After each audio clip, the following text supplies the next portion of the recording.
Have you ever felt that, like, urge for more?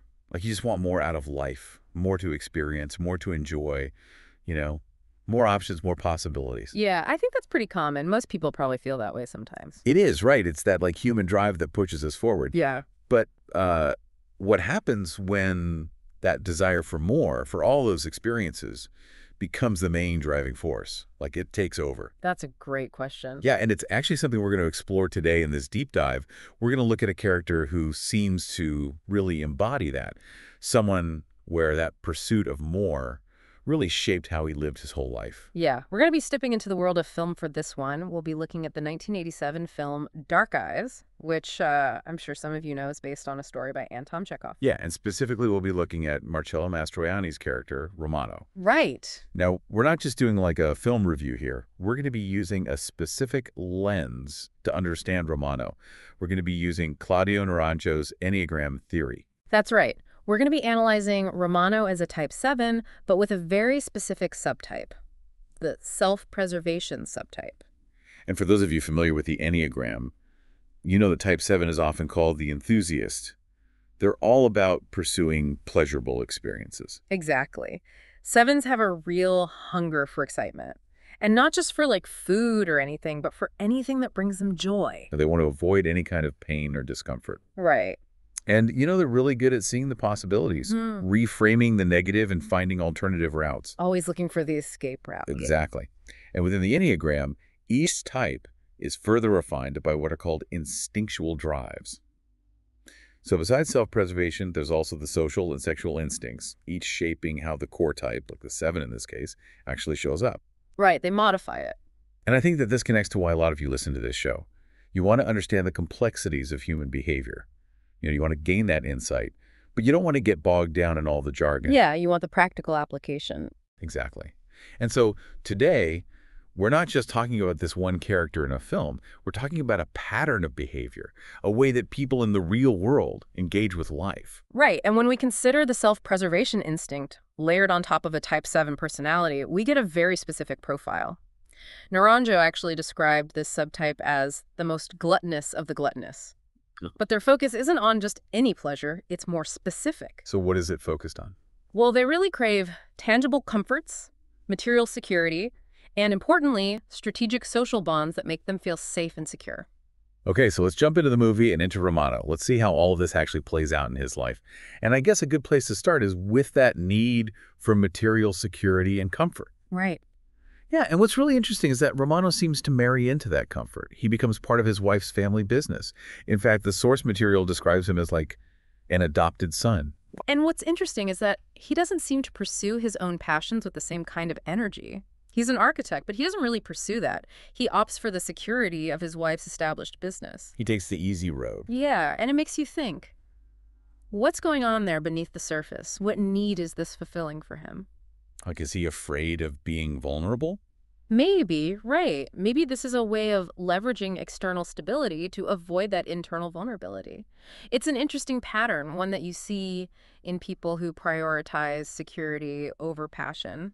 And this pattern, it shows up again later in the film. Right. When Romano is faced with financial problems, how does he react? Oh, he totally avoids them. He just escapes. He runs off to a spa in Monocattini. Comfort over responsibility. Every time. Runs away from his problems. Well, he sees it as a solution, I'm sure. Yeah, that's a perfect example of what we were talking about. Choosing the easy road. Choosing comfort over having to deal with any sort of discomfort or stress. Right, and you can see how this could play out in a person's life. It can become a recurring theme. Always seeking the path of least resistance. Exactly. And so it raises a question. How often do you see this in your own life? How often do you see people choosing immediate gratification instead of facing a problem head on? That's a good question. It's something to think about for sure. Okay, so we've talked about his need for comfort, for material security. But it wasn't just about marrying into the right family.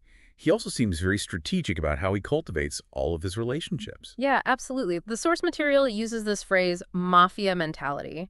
And they're not talking about him being a criminal or anything. It's more about this idea of a network built on mutual protection and benefit. It's like, you scratch my back, I'll scratch yours.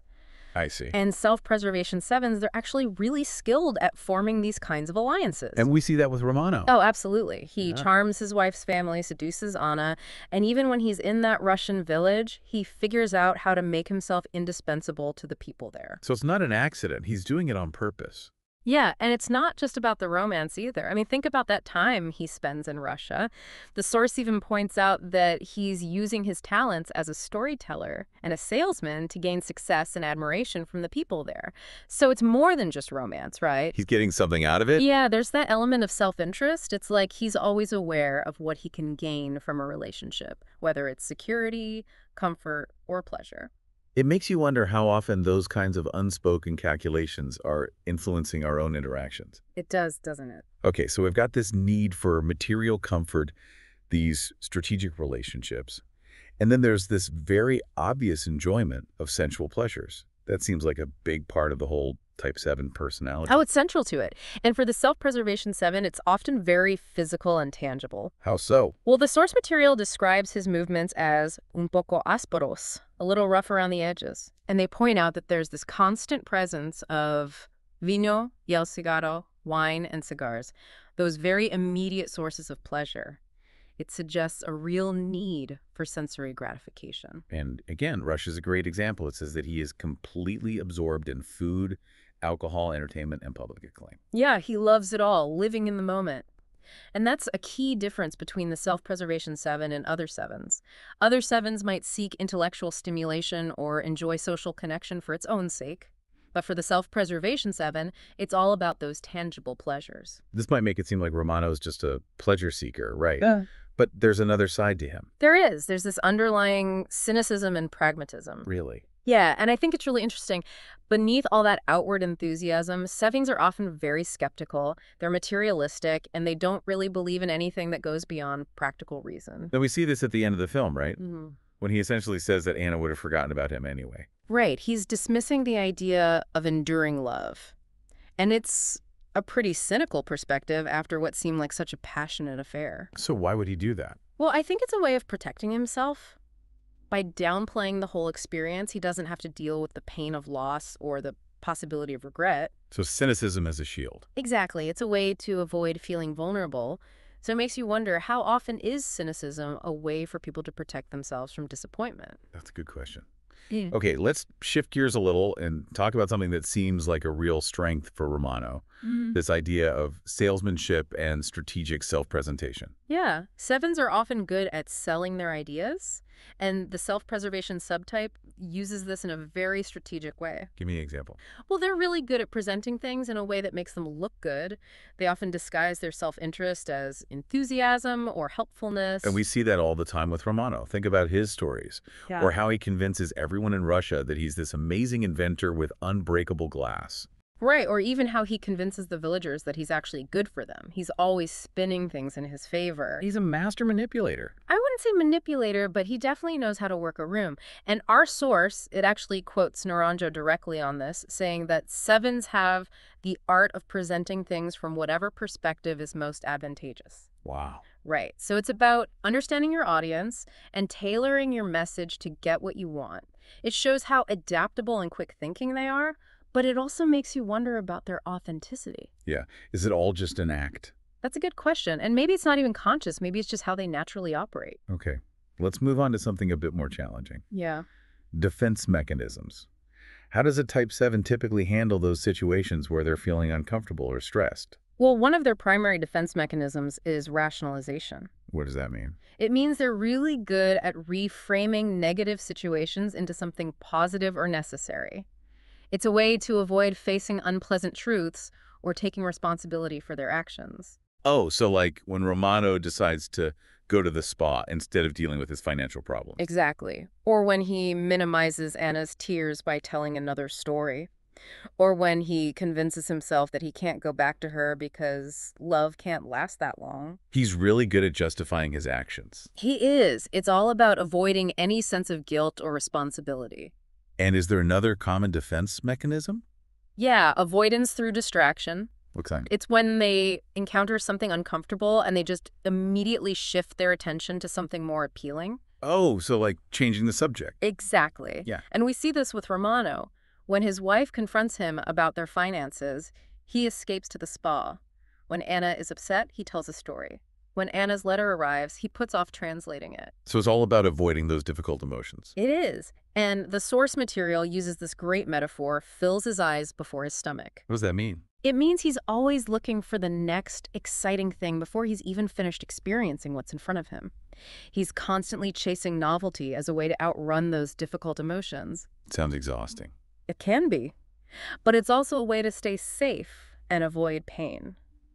Okay, so let's talk about what happens when a 7 faces extreme stress. Yeah, let's talk about the patterns of integration and disintegration. Right, so when a 7 is under a lot of pressure, they can disintegrate into an unhealthy version of type 1. They become really critical and perfectionistic, almost judgmental. Oh, wow. So like a complete 180. Kind of. It's like they're trying to justify their own actions by finding fault with everything else. It's like when someone who's usually laid back gets really uptight and starts nitpicking everything. I've definitely seen that before. We all have. And we see a little bit of this with Romano when he goes back to Rome. He starts rationalizing why he can't keep his promise to Anna. He's blaming everything but himself. So he's becoming more rigid. Yeah, in a way. He's trying to maintain his comfort by controlling everything around him. Now, on the other hand, there's integration. What does that look like for a 7? For a 7, integration means developing the positive qualities of a type 5. What are those qualities? It means being able to focus their attention, to go deep into things, and being able to sit with those difficult emotions instead of running away from them. And does Romano do that? No, he doesn't. Really? Yeah, and that's the tragedy of his story. He never learns to really engage with life on a deeper level. He just keeps chasing those fleeting pleasures, those superficial experiences. He's missing out on so much. He is. And the source material actually talks about sobriety as the virtue that 7s need to develop.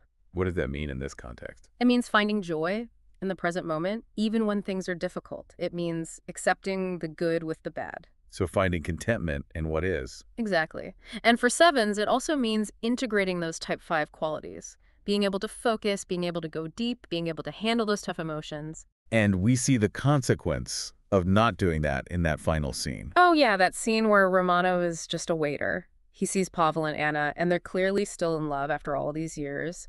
And he just breaks down. Oh, wow. Yeah, it's like he's finally realizing what he's missed. He spent his whole life avoiding discomfort and chasing pleasure, and it left him empty. So his tragedy wasn't something that happened to him. It was something he created. Exactly. He was limited by his own psychology. He couldn't embrace the full spectrum of life, the good and the bad. Wow. So what would you say is the main takeaway here? What do we learn from Romano and from this whole idea of self-preservation 7? Well, I think Romano shows us what can happen when we let our desire for comfort and pleasure control our lives. He shows us the allure of that lifestyle, but also its limitations. He shows us what we might miss out on. Exactly. And it makes us think, are we seeking constant stimulation as a way to avoid difficult emotions? And if so, what can we do about it? Right. What's the first step towards living a more integrated, more fulfilling life? It's a question worth asking ourselves. It is, for sure. Thanks for listening to another deep dive. We'll see you next time. See you next time.